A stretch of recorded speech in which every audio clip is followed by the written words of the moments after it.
Hello friends, welcome to our channel Gyan Ganga Ayurveda classes में। आज हम लोग बात करने वाले हैं मन का एकत्व। ये मन का एकत्व जो कि हम लोग को पढ़ना है चरक संहिता के सूत्र स्थान के 8वें चैप्टर अर्थात इंद्रिय उपक्रमणीय अध्याय के अंतर्गत हम लोग का थर्ड पॉइंट क्या है, मन का एकत्व। तो वहाँ पर दिया हुआ एकत्वम ऑफ मन अर्थात मन का एकत्व। तो इसका जो मीनिंग होता है कि मन एक है। मन क्या है? एक है। और जब जो चरक ने वर्णन किया है, जो हेडिंग दिया है, मन एक है। मन एक है, अनेक नहीं। कहने का मतलब दोनों का एक ही मतलब है कि मन एक है, अनेक नहीं। कहने का मतलब मन सिर्फ और सिर्फ एक होता है। आपसे प्रश्न पूछा जाए मन की संख्या होती है तो आपका सही जवाब क्या होगा? एक, सिंगल वन। इसलिए हम लोग उभय मन कहते हैं, इसको मतलब बोलते हैं उभय इंद्रिय। उभय इंद्रिय, ठीक है ना। मन को हम लोग उभय इंद्रिय भी बोलते हैं। अब आइए बात करते हैं कि मन को एक चरक ने किस प्रकार से बोला है। मन का एकत्व जो है मन के गुण में आता है। मन का जो गुण बताया गया है उसमें दो ही गुण बताए गए हैं। कौन कौन से? एक तो मन एक है, मन एक है। दूसरा कि मन जो है अणु होता है। मन अणु, अणु मतलब होता है सूक्ष्म।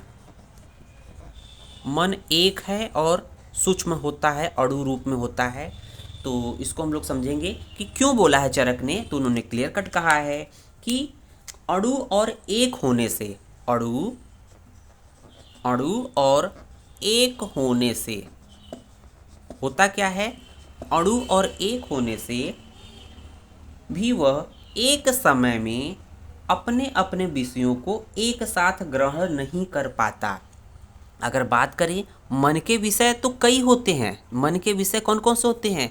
चिंत विचारे उय, जो मन के विषय होते हैं, मन के विषय तो चिंत्य, विचार, उह्य, ये मन के जो विषय होते हैं टोटल 5 होते हैं। तो ये 5 जो विषय हैं, मन एक और अणु होने से एक ही समय में हर एक विषय को एक साथ इन्वॉल्व नहीं करता है और हर एक विषय को अलग अलग उससे इन्वॉल्व होता है और अलग अलग ज्ञान की प्राप्ति होती है। तो चरक बोल रहे हैं कि मन एक और अणु होने से वह एक समय में, एक ही समय में अनेक विषयों को एक साथ नहीं ग्रहण करता है। अर्थात एक साथ एक समय में एक ही विषय के साथ ग्रहण करता है। इसी कारण चक्षु आदि सभी इंद्रियां एक समय में ही अपने अपने विषयों को एक साथ नहीं ग्रहण कर पाती। कहने का मतलब कि हम अगर बात करें कि एक समय में हमें कोई 4 लोग बोल रहे हैं या कोई हमें टच कर रहा है या कोई हमसे कुछ कह रहा है, कोई हमसे मतलब कि कोई हम आपको देख रहे हैं, तो जो हर एक इंद्रिय का कार्य है, हर एक इंद्रिय का कार्य, जैसे हम क्लास में हैं तो क्लास में हम एक समय में एक ही चीज़ को सही मायने में जज कर पाएंगे। अगर कोई टीचर सामने बोल रहा है, पढ़ा रहा है और कहीं ना कहीं कुछ लिखता है, कुछ बोलता है, तो पहले बोलता है तो या पहले लिखता है। तो मान लीजिए लिख दिया बोर्ड पे लिखने के बाद हम लोगों ने उसको देख लिया। देखने के बाद अब फिर क्या है कि एक समय में वो काम हो गया देखने का, फिर क्या है कि वो कुछ बोलेगा तो वो सुनने वाला जो मन है जो श्रवणेंद्रिय के साथ इन्वॉल्व हो जाएगी। और साथ ही साथ इस तरह से मन जो है अलग अलग समय में अलग अलग इंद्रियों के साथ इन्वॉल्व होता है।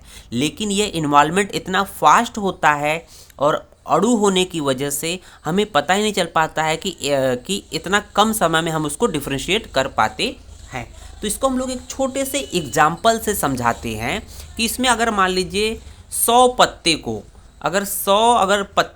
अगर किसी सुई से 100 पत्ते को सुई से, अगर मान लीजिए कोई पत्ता है, लीफ है, सपोज करिए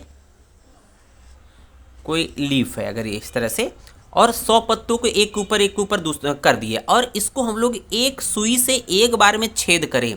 एक सुई में से अगर ये पत्ते इस तरह से हैं, एक पत्ता 2 पत्ता इस तरह से हैं, अगर एक सुई से छेद करें तो ऐसा लगेगा कि ये एक साथ इसको छेदते हुए निकल गया। बट सही मायने में क्या है कि सबसे पहले नंबर पर जो पत्ता आएगा उसको छेदन करेगा, उसके बाद जो दूसरा पत्ता आएगा उसको छेदन करेगा, उसके बाद तीसरा पत्ता आएगा उसको छेदन करेगा। तो ये दिखाता है कि मन हर एक इंद्रिय के हर एक विषयों के साथ अलग अलग समय में अलग अलग इन्वॉल्व होता है, न कि सभी के साथ एक साथ इन्वॉल्व होता है। इसलिए मन एक होता है और अणु होता है।